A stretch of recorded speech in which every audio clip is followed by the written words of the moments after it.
안녕하세요. 지식 똑똑입니다. 지난 주제에서는 수에즈 운하 국유화로 인해 벌어진 2차 중동 전쟁에 대해 살펴보았었는데요. 이번에는 뒤이어 발발한 일명 6.1 전쟁이라고도 불리는 제3차 중동 전쟁에 대해 함께 살펴보도록 하겠습니다. 1차 중동 전쟁이 아랍국들의 성공으로 시작되었던 반면 2차에 이은 3차도 이스라엘의 성공으로 시작됩니다.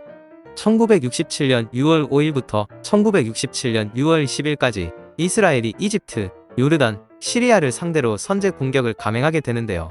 이스라엘이 단 6일 만에 대승을 거두어 엄청난 영토를 획득했던 전쟁이라고도 할 수 있겠습니다.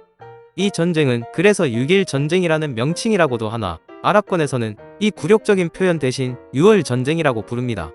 한쪽은 점령이라고 표현하는 것을 다른 쪽은 해방이라고 부르는 이유에서겠죠. 2차 중동 전쟁이었던 수에즈 전쟁 후 이스라엘과 아랍국들은 불안한 평화를 유지하고 있었는데요.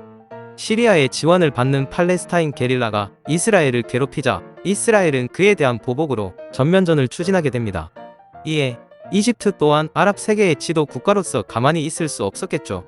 이집트는 이스라엘과의 국경선에 주둔하고 있던 유엔군의 철수를 요구하면서 국경선에 이집트군을 배치하는 한편 이집트 대통령인 나세르가 일방적으로 티란 해협을 봉쇄하면서 이스라엘 선박 통과를 금지시키는 등 위압적인 행동을 감행했습니다. 결국 1967년 6월 5일 이스라엘이 전격적으로 공습을 시작하면서 다시 전쟁이 발발하게 됩니다. 하지만 앞서 설명했듯이 이스라엘은 이 전쟁에서 단 6일 만에 세 나라의 군대를 격파해 대승을 거두는데요. 단 6일 만의 승리라 그 시작과 끝을 함께 살펴보도록 하겠습니다. 앞서 언급했듯이 이집트는 이스라엘에게 홍해로 진출할 수 있는 중요한 통로인 티란 해협을 봉쇄하며 또 다시 이스라엘을 자극하게 되죠. 그렇습니다. 평화는 그리 길게 지속되지 않았습니다. 이스라엘 공군기가 결국 시리아와 군사 동맹을 맺은 이집트로 날아듭니다.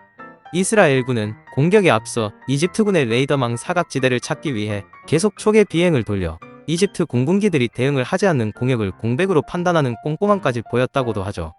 그렇게 1967년 6월 5일 아침 8시 50분 사전에 철저하게 조사한 레이더 기지의 교대 시간을 노려 이스라엘 공군기는 카이로 공군 기지를 기습 침투해 마구 폭격하게 되고 이집트 공군은 싸워보지도 못한 채 괴멸당하고 맙니다. 이집트에겐 악재가 하나 더 겹치기도 했는데요. 당시 이집트의 아메르 원수가 시리아에서 전용기를 타고 복귀하고 있었기 때문에 모든 방공 시스템에 대한 발포 금지 명령이 떨어졌으며 상부와 통신도 끊긴 이집트 방공망이었습니다. 결국 이집트 방공망은 이스라엘 전투기에 아무런 대응을 하지 못한 채로 항공기들과 함께 잔해로 변해버리고 맙니다. 약 3시간에 걸친 폭격으로 이집트 공군력은 80%를 상실했고 이어 이스라엘 공군기는 남은 이집트군을 초토화하기에 이릅니다. 이집트는 공영방송을 통해 이집트군 승승장구, 이스라엘 항공기 60대 격추 등의 오보를 전합니다.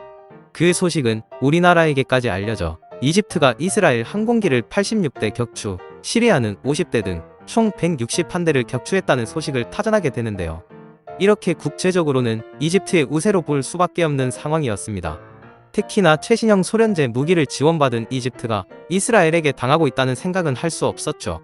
이에 요르단과 시리아까지 이스라엘이 이집트에게 엄청 깨지고 있군 하며 동요하게 되고 결국 전쟁에 참전하게 됩니다. 동시에 이스라엘 지상군은 삼면으로 가자지구와 시나이 반도를 향해 공세를 개시하게 되죠. 전차가 통과하지 못할 것이라 예상한 지역까지 이스라엘 군이 진격하게 된 겁니다. 이스라엘 군의 진입을 몰랐던 이집트는 이스라엘 지상군의 포위망에 들어와 일제히 사격을 당하게 됩니다. 결국 이집트군은 큰 손실을 입게 되고 이스라엘은 시나이 반도를 정복하는 데 성공합니다. 한편 이집트의 요청으로 요르단에 이어 시리아까지 이 전쟁에 참전하게 되었지만 이스라엘은 동예루살렘과 요르단강 서안지구에서까지 요르단군을 축출하게 되고 시리아군에게도 반격을 가해 골란 고원을 점령하고야 맙니다. 당시 함께 참전한 이집트 외 시리아, 요르단은 동맹국임에도 전혀 정보 교류가 되지 않는 등 손발이 맞지 않아 참화를 키웠다고도 하죠. 이스라엘군이 6월 5일 이집트를 선제 공격해 7일 아침에 수에즈에 도착했죠. 따지고 보면 6.1 전쟁은 실제로 3일 만에 종료된 전쟁이라고 부를 수 있겠습니다. 수에즈 점령까지 단 3일밖에 소요되지 않았기 때문이죠.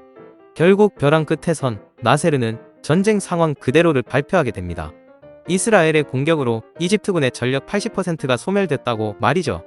6.1 전쟁의 결과로 이집트는 12,000명의 군이 전사, 포로 5,500명과 전차 900대에 이르는 손실을 봅니다. 결국 6월 11일 유엔이 제시한 휴전안에 쌍방이 동의하며 휴전 협정이 체결됩니다. 6.1 전쟁이라고도 불리는 세 번째 전쟁에서 승리한 이스라엘은 최종적으로 자국 영토의 3배에 달하는 영토를 점령하는 기염을 토하게 되는데요. 팔레스타인 땅 전체를 차지했을 뿐 아니라 이집트의 가자지구, 시나이 반도 및 요르단의 서안지구, 시리아의 골란고원까지 점령하게 되죠. 특히 골란고원은 이스라엘 전체 식수의 3분의 1이 흘러나올 만큼 사막이 많은 중동에서 생명줄과 같아 소유권을 두고 지금까지도 갈등이 빚어지고 있다고 하네요. 이렇게 3차 중동전쟁 이후 이스라엘은 국경 지역의 거대한 완충 지역을 확보함으로써 안전을 보장받게 됩니다. 반대로 이집트는 수에즈 운하 수입과 시나이산 원유 및 관광 수입에서 막대한 손실을 입은 것으로 추정됩니다. 그 손실액은 이집트 외화 수입의 거의 절반에 해당하는 수준이라고 해요. 또한 6.1 전쟁으로 인해 10만 명의 시리아인이 골란고원을 떠나고 30만 명의 팔레스타인인이 서안 지구를 떠나게 되면서 이들은 모두 난민이 되게 됩니다. 전쟁 이후인 1967년 11월 유엔에서는 이스라엘이 이 전쟁으로 인한 점령지에서 즉각 철수할 것을 주장하는 242호 결의안을 채택합니다. 이 결정의 주요 내용은 이스라엘은 6.1 전쟁 이전의 군사 분계선으로 철수하며 이스라엘이 3차 중동 전쟁을 통해 빼앗은 팔레스타인 땅을 되돌려준다.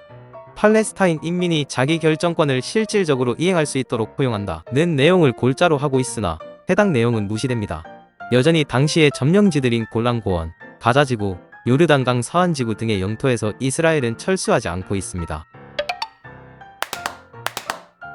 3차 중동전쟁은 이스라엘이 단 6일 동안에 걸쳐 여러 전선에서 승리를 거둔 사건이었는데요. 전략적인 계획과 효과적인 군사 전술이 뒷받침된 선제 공격으로 이집트를 무력화시킨 이스라엘의 군사적 안보를 강화한 사례였다고 볼 수 있습니다. 또한 이스라엘이 6.1 전쟁을 통해 획득한 지역은 이후의 지역 안보 상태에 큰 영향을 미쳤다고 볼 수 있는데, 획득한 토지는 안보 동맹과 경계를 형성하면서 협상에서는 중요한 교섭 카드로 사용되기도 했습니다. 또한 유엔 결의 242호는 이스라엘이 획득한 토지를 반환하고 모든 국가 간의 평화 협상을 촉진하기 위한 근거를 마련했다고 볼 수 있는데요. 이 결의는 국제사회가 중동 지역에서의 평화를 이루기 위해 개입하는 중요한 장치의 역할을 했습니다. 자, 지금까지 3차 중동전쟁이 발발하게 된 원인과 배경, 그로 인한 결과까지 함께 쭉 살펴보았는데요.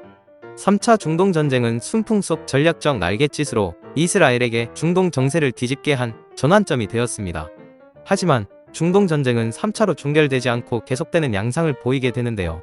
다음 시간에는 4차 중동전쟁에 대해 함께 살펴보는 시간을 갖도록 하겠습니다. 구독, 좋아요, 알림 설정 부탁드립니다.